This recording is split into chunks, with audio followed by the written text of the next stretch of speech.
Hi, it's me. I'm ready to get nerdy. All right. During COVID, I watched Gossip Girl. I didn't watch it while it aired, and I got to that point in COVID where you're just like, I'm so bored, I need something. And so I watched all of Gossip Girl, and it at least distracted me for a while, and I'm grateful for that. But of course, being me, I had to look up everybody's chart who was on the show because that's what I do and it's how I live my life, I suppose. It's a choice. And I noticed that Blake Lively had so much Virgo. So much Virgo, guys. But I also noticed something that was really common. Saturn is binding. If you understand nothing else that I say, understand that Saturn in relationships is binding. It's a pain in the ass, but it's also binding. So Blake Lively is on the inside chart and Ryan Reynolds is the outside chart. And what do we see here? Ryan Reynolds Saturn on Blake Lively's ascendant. Where to begin? Saturn on your ascendant is it's an easier aspect if that person is your boss. I have had a boss who had Saturn on my ascendant, and once I earned his respect, we had a really good relationship, actually. Your ascendant is what immediately comes to your attention. So if you had somebody who had Pluto on your ascendant, then you'd probably find them intense and occasionally diabolical. If you had someone with Mars on your ascendant, you would find them energizing, usually. If you had someone with Venus on your ascendant, that usually means that they're likely to like you, possibly a lot. If you have someone with Saturn on your ascendant, they're gonna boss you around. 99% of the time, they are the boss of you.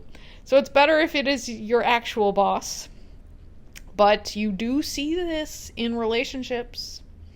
You definitely see this in relationships. This is also, because Saturn is binding and because Saturn is involved with commitment, you would probably be cagey, at least at first, because the first impression of people with Saturn strongly relating to your planets is one of hesitancy, where you're just like, I don't know how I feel about this. And then as you get to know them, usually it becomes more compelling of like, wow, this is someone I could really commit to. So I've seen this a lot in different ways. It wasn't surprising. And again, because there is a significant age difference, which you can see pretty immediately in that his Saturn is here and her Saturn is way over here. That's, age difference. But she's likely to commit to somebody who has Saturn on her ascendant. Period. The end. I was surprised also to find that Ryan Reynolds is a double Scorpio. That was surprising. And interestingly, he's Virgo rising. And she's got a ton of Virgo planets, although you can kind of tell here that these planets are in his 12th house. So she would have Blake Lively would have a good understanding of Ryan Reynolds. Like, people with some energy in your 12th house, like, they just kind of get you, especially if it's their sun or their moon. This much energy might be a whole heck of a lot. And so I'm doing a chart comparison, obviously.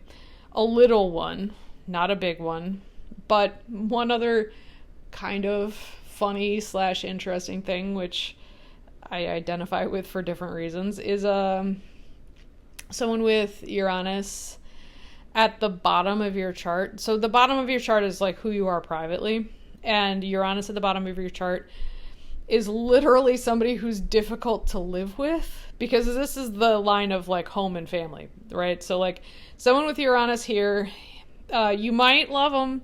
You probably, I don't know. It really depends on the person. But Uranus at the bottom of anybody's chart is difficult to live with. I have 2 parents who have Uranus at the bottom of my chart. And it's just like, what... This is the line of peace. And Uranus here is a disruptive influence. So is Mars. So wanting to have peace and living with someone with this chunk of energy, it's going to be difficult to find peace, okay? One other thing, and I'm not really touching on the controversy, but let me just explain what's happening in the sky. I had done the video about Drake with talking about the yod that he has, and also 45 has the same rising degree. So the cluster that is happening to Drake and 45 also is impacting Blake Lively, because her Mars and Sun are 2 degrees off. So I'm going to take Ryan away. Well, I'm going to try. What does that do? Nothing. Thanks, software. I'm going to take everyone away. It's good software, don't get me wrong. Okay, so Pluto here is in conjuncting both the Sun and Mars. Neptune, it's 2 degrees off, but it's still within range. It's in conjuncting the Sun and Mars. And when you have this situation, which is called a yod, it is... Oh, and Mercury's wasn't helping. So last week when this drama really kind of piped up, so I'm going to go back a week. Yeah.